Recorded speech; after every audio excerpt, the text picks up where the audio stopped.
He was born with a brain dysfunction. Due to damage to the posterior pituitary gland, he was unable to properly secrete oxytocin. Oxytocin is a peptide hormone linked to feelings of love, affection, and trust. It is colloquially referred to as the love hormone. It causes a tranquilizing effect which improves mood and relieves stress. It is normally secreted when the body makes contact with an object of affection, such as an embrace or caress. I'm sure you know what this implies, but he was unable to feel love in the way that we do. However, he was able to experience a substitute. His brain was wired in such a way that allowed him to feel satisfaction through other means. Due to the unique idiosyncrasies of his brain, he was able to release large amounts of dopamine and endorphins by performing a certain action. What was it? Murder. Dopamine is a hormone linked to the reward system of the brain.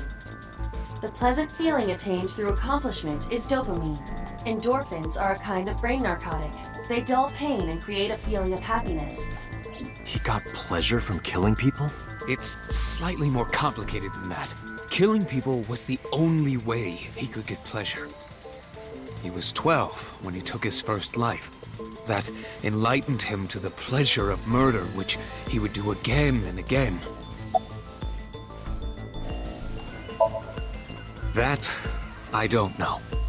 The details of the original Cyclops serial killings case have become nebulous over time. Even the official investigation material contains nothing of value. I am unable to draw any conclusions from them. You really have no idea? If I did, I would tell you. 18 years ago, Rohan took a woman's eye. She was already dead. He put his finger into her eye socket and gouged it out. The reason why was simple. He was fascinated by women's eyes. Their beauty stimulated his greed and his desire to possess them. He needed to have them, to make them his own. Driven by this instinctive impulse, he took the woman's eye. From then on, he acquired a grotesque obsession with the eyes of dead women. He was very particular about his need that the eye belonged to a deceased woman. But even being the head of a Yakuza gang, there weren't too many opportunities for him to indulge. His deepest, darkest desire went unfulfilled for years. However, he soon met his ideal partner, the aforementioned psychopath. The Cyclops killer would commit the murder, and Rohan would take the eye. Thus, a mutually beneficial relationship was established. This was the origin of the Cyclops serial killings. At about the same time, you were assigned to Abyss.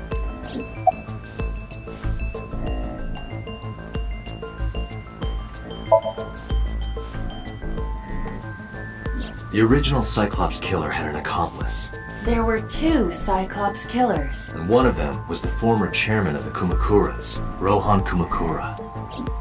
Rohan committed suicide by jumping to his death 1 year ago. That means... Pewter, tell me this. One of the original killers is dead, I know that. But that means one remains. Who is he? After his fourth murder, he was arrested by the police. They actually picked him up on other charges. But, in any case, he is currently serving a life sentence in Fuchu prison. Fuchu prison? Yes. What's his name? In prison, he doesn't have a name. He is simply called Number 89. Number 89. I know who killed Shogun Adami. So, now you know why I said that. That the original Cyclops killer couldn't have committed these crimes. Because one is dead, and the other is behind bars. Neither of them had the opportunity.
Mizuki must know about Iris and Ota.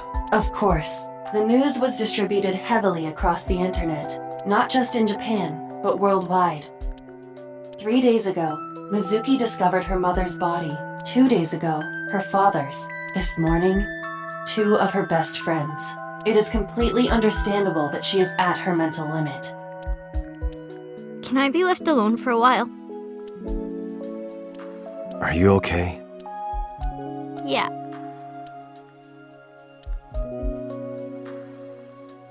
Aiba, contact Abyss. See if they can get Mizuki a good counselor. Understood.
In the language of flowers, the iris means good news and hope.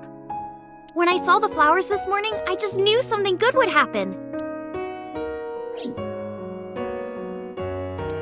Iris.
Iris was my everything.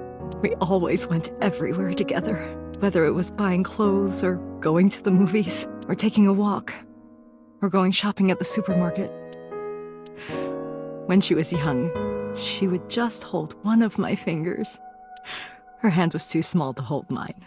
Then it was 2, then 3. And finally she could hold my hand. But eventually, she left my hands altogether. She started crossing her arms, being independent, even though she needed constant attention growing up. Her memories are a part of this room. And always will be. When she was a baby, she fell off that sofa and cried and cried. One day she tore up her picture book all over the floor here. Another time she drew with crayons all over the window. She painted my portrait on Mother's Day. Scratches on the floor, chipped plates, burn marks on the table, stains on the cushions. Everything you see. It all holds a memory of her. But why?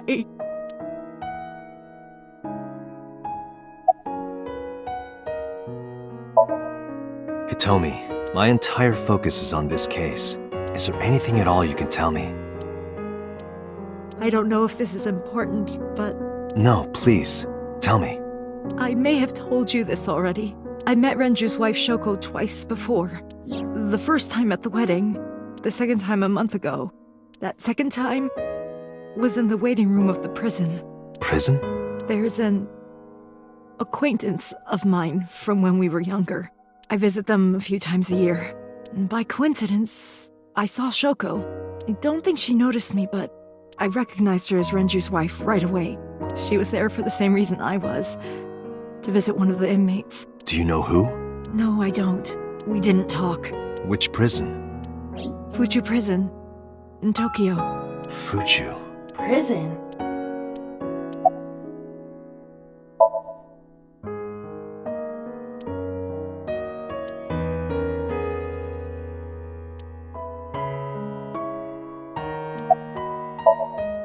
Oda was one of my students. I taught him in elementary school. I heard it from the police. Oda tried to help Iris and ended up... I don't know what to say. I have no words.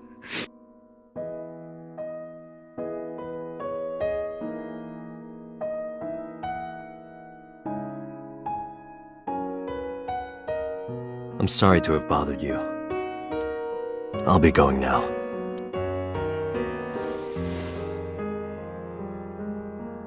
I don't know what to do.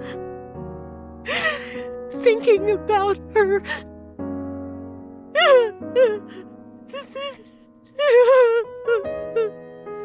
Dante, please, you have to catch them. Please. Please.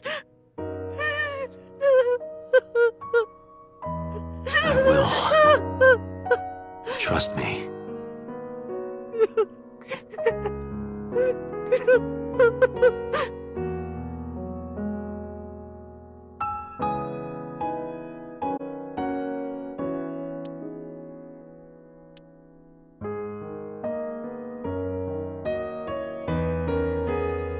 Sorry for the late introduction. I'm with the MPD. A cop, huh? I'm a family fish, you see, and so... We got 6 minutes on the clock. We got this.